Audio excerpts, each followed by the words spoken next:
Hey, I'm Skip Bedell. Today I'm going to show you how to use smaller cut pieces of tile on the end of the wall to minimize waste. After you determine which type of tile layout you're going to do, subway or stacked, horizontally or vertically, you want to make sure your full tile pieces are centered on the wall with the shorter pieces of tile used at the sides.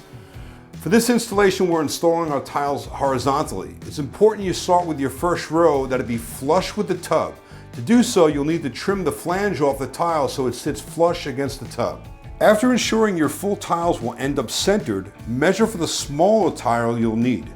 After determining how the adjoining full panel will lock into it, score and cut with a utility knife, or you can use the power saw.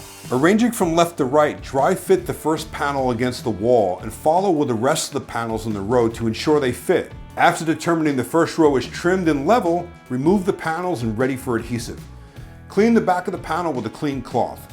Apply a 1/4 inch bead of glue around the perimeter of the tile and then go back and fill in the middle with an M pattern. With the glue applied, press the panel toward the wall, carefully working it into the corner trim, sliding it into place. Continue with the rest of the panels with the same process.